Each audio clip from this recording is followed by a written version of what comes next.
Horse coming at it. Bowler over on the far side. Bowler just in front. Rockin' Horse is in for the fight. Bowler and Rockin' Horse, they hit it. Bowler. Welcome to this week's edition of the Final Gallop. It is episode 291 and is proudly supported by the Brisbane Airport Hotels Group. This week we're going to preview our runners for Queensland's Oaks Day at Eagle Farm on Saturday. Morning, Tony. It was great to continue our run in the carnival with carnival winners in Sunset Soiree and also 3 stakes place getters, including a third for Felix the Scat in the Group 1 Derby. Yeah, good morning, Claire. It was a good day. It was a good start to the Eagle Farm edition, I guess, of the five big meetings of Stradbroke season.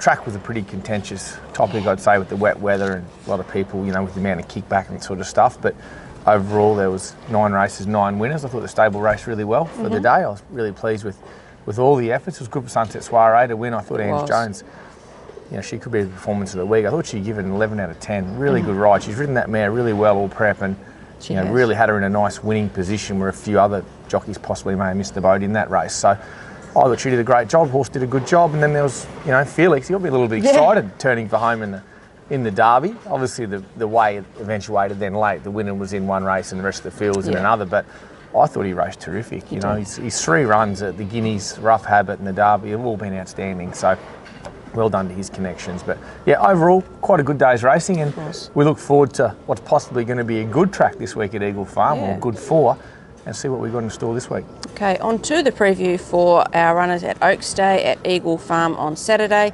The rail will be in the 2.5 metre position. The track is currently a soft 5 with sunny days ahead. The forecast does make for a nice change, as you did mention. Yeah, it does. It's really good to have a week of fine weather forecast. We're still getting quite heavy dews, so there's going to be a bit of moisture around on the track early in the morning. But I think, the track's certainly going to race firmer. The times will be better.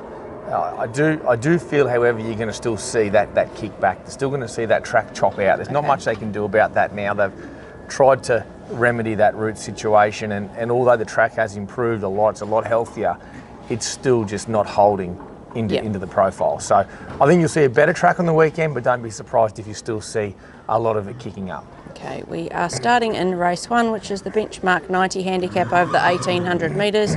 We'll have 2 runners in this. We'll start with Princess Rainice. She'll carry 58 kilos. James McDonald on board, barrier 6. She's paying $3.40 to win and $1.55 for the place. 2 very good runs to start off her preparation in stakes grade. 1400 metres out to 1600 metres in those. Out another furlong here, which will only suit her better, as will the track conditions. Yeah, I think they will too, Claire. I agree with that. Particularly going out to the distance. I scratched both these mares out of a later race, a mile mares race, which they're both better placed here in this 1800. Princess Rainice, I think this is an ideal race for her now, 3rd up. She goes on out then to the Tats mares race as a 2100 on Tats Day 3 weeks after this. So this is a lovely time for her to extend out in trip, and it's also a perfect lead-in for what will be her grand final in the preparation in 3 weeks. But she's very well placed here. She comes out of some really good strong mares races. She's back to benchmark grade. Should be ultra competitive. Okay, next one is Sunset Soiree, who we talked about just before, 52.5 kilos. Angela Jones stays on board, barrier 10. She's paying $5 to win and $1.90 for the place. She is on the week back up after a well-deserved win last Saturday. Over the mile, 2 from 2 at this track and trip. Yep, absolutely good win last week. We already spoke about the ride there. Handled the soft ground well. Got the job done. Indicated there's still improvement to come, I thought, because she was going to win and win well, and then she's just sort of held her ground to the line off the second horse, Commodus. So I think that run, we'd imagine that run will just bring her on a little bit. I've got no fear with the 10-day backup for her. She's done really well in the stable. She's in terrific condition, the horse. She'll need another good ride here, there's no doubt about it, but I love the fact she stays at the 52.5. Been out to this distance at Eagle Farm, she absolutely bolted in, so the distance is no concern for me whatsoever. So they're both undeniably good chances in the race. I think the race has only got 2 or 3 chances in it. Okay. And I'm positive these are 2 of the better chances in the race. I want to put Princess Rainice on top. I just think she's really coming back to the right grade. She's starting to get to a right distance. I think she's beautifully placed with McDonald on board. Okay. Race 2 is the Class 6 handicap over the 1200 metres. We will have 4 runners in this. We'll start with Mullane, 59.5 kilos. Another ride for James McDonald for us, but from barrier 18. Mullane is paying $5 to win and $2.10 for the place. A good win at this track and trip 2 starts ago before a strong finishing 5th in the listed ACT Cup on a heavy 10 last time out. Good run the other day. He just got caught in this. We just went up the wrong part of the track on him. So there's been a few horses come out of that meeting that were in the wrong part of tracks of late. Obviously, wet tracks, there's obstacle lanes in them, and you know, if you're just in the wrong ground, you just don't win. And his effort to finish as close as he did, and you know, not all that far behind a horse like Freedom Rally, which is getting spoke about in Stradbroke talks. Yeah. You know, then to be put in a race like this, he looks really well placed. I'm not too put off by the bad gate. There's enough pressure in the race, and he's a horse that has a distinct racing pattern. He likes to settle back in the second half of the field, you know, get his breathing in order, get himself into a nice rhythm and finishes his races off. I think McDonald will ride him beautifully to his pattern, and there's no doubt the horse is placed very well in a race like this. Okay, next one is Pizarro, 59.5 kilos. Jimmy Orman rides barrier 2. He's paying $8 to win and $2.80 for the place. Back-to-back wins at Ipswich over the 1,200 metres to start his preparation for us, and does deserve his chance on a Saturday now. He looks terrific, this horse. If you saw his wins at Ipswich, he's really struggling on the tighter circuit. If you go back to his form in New South Wales, all his best runs are on big tracks. Yeah. Look at his win at Randwick when Huey Bowman rode him. If ever I've had a horse that's crying out to get to Eagle Farm, it's this bloke here. I really like the horse. He's a beautiful animal. He's settled in really well to our system this prep, and we're able to give him a really good build-up. Got his confidence up with 2 wins at the midweeks. He's ready for the Saturday race, and I suggested not a lot between him and the favourite. He's going really, really well, Pizarro. Good ground, and a big track like Eagle Farm will really suit him. Okay, next one is Hidden Wealth, 56 kilos, Tommy Berry on board. He's drawn barrier 10. He's paying $9 to win at the moment and $3.10 for the place. Strong winner 2 starts ago at this track over the 1,000 metres before facing a heavy 10 from way back in the bat out of the hell. Has had a nice jump out to win from the front since. Jumped out really well, and off that jump out, I probably had the thought then I could go to 1,200. I've always been a little bit query of him at this distance. But I thought off that last jump out, he's starting to control himself much better now. He's maturing into himself and into the preparation. His run, he was another one of those horses, Sunshine Coast, that ran really well while beaten. Just got caught in a really ordinary part of the race. He got back far, too much work to do there. He's drawn pretty well. He'll take effect. He'll lob in the first 3 pairs here at 1,200, and provided he can just settle well enough mid-race, which he should with the amount of speed in it, there's no doubt he'll run well also. The 1,200 has always just been my slight query, but I'm feeling that it's less of a query now as he's maturing. Okay.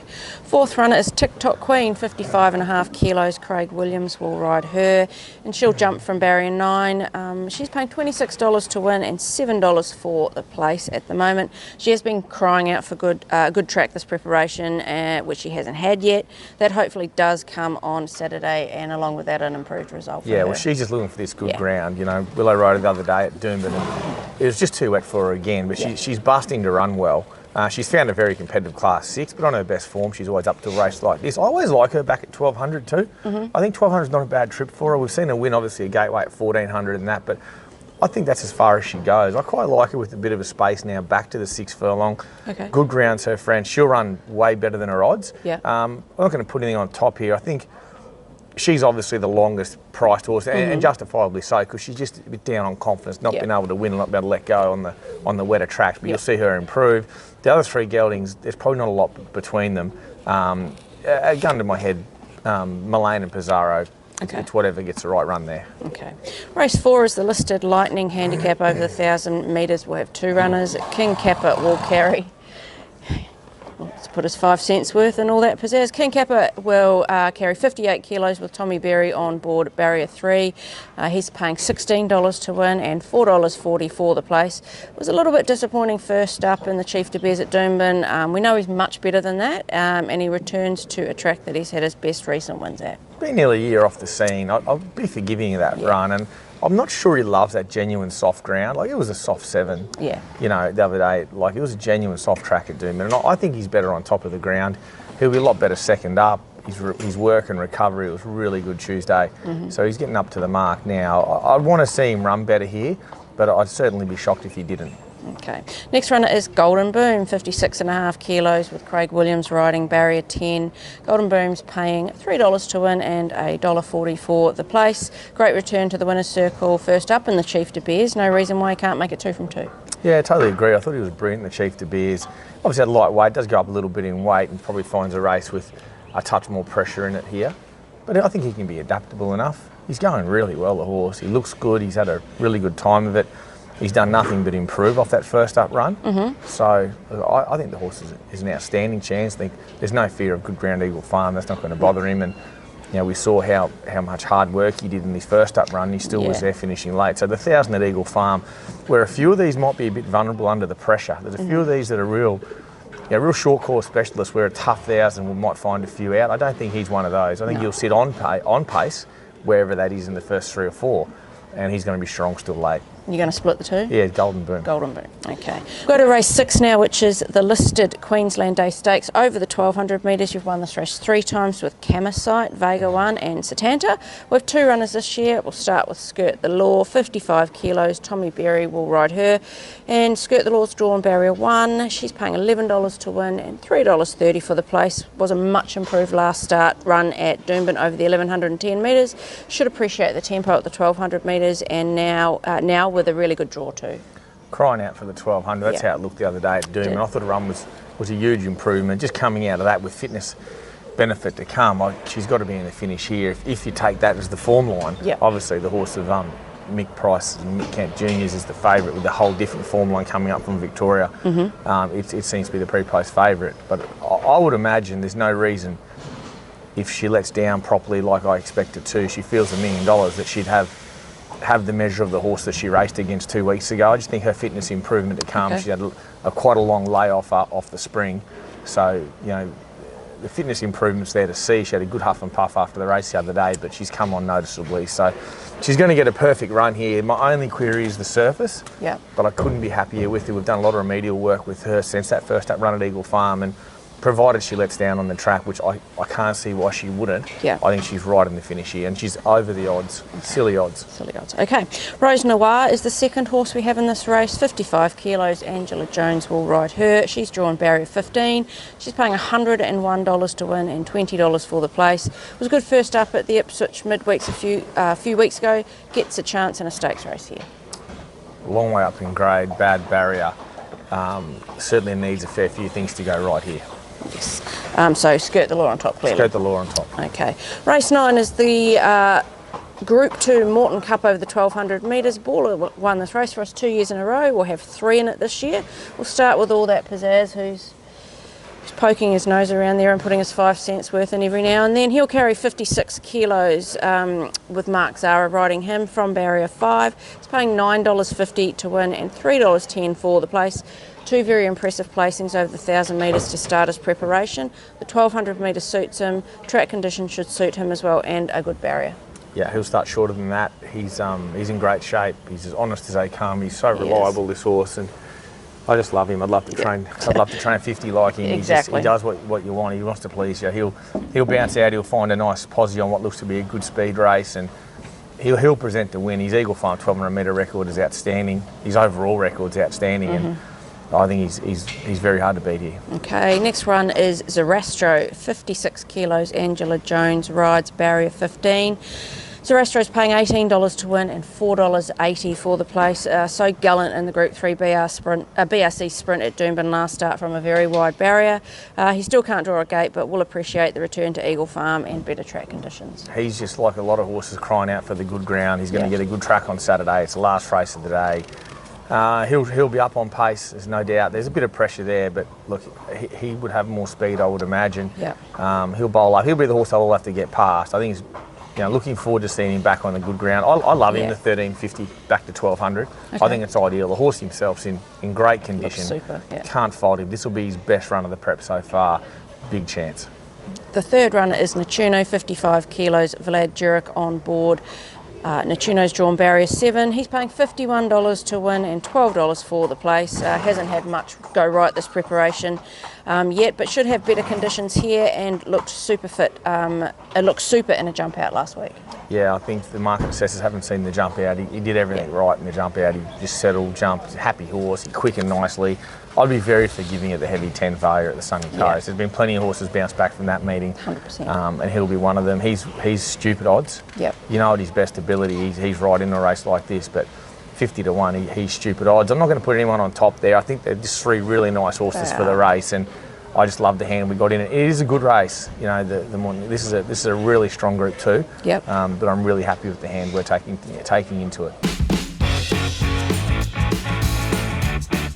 Okay, we are into the final furlong of this week's Final Gallop. Who do you think your best winning chances at Eagle Farm on Saturday? I'm going to go nice and early. I'm going to go Princess Rani's in the first. I think we've got a great team of horses in for the meeting, to be honest. But I think she goes on top. That worked well with you last week with Sunset Soiree. Yeah, and I've gone against Sunset, which is hard too, because her Eagle Farm record is outstanding. But I think Rani's, she's just peaking for this sort of 800 metre run, and I think she's just beautifully placed. Okay, your best each way chance? Yeah, tricky one. There's a lot of good each way chances on the day, and I could easily go to the last, and I could tip you them 2, to be honest. I could have something each way, all That Pizzazz and Zarastro. I think there's no reason they can't be thereabouts, in the firing line in that race.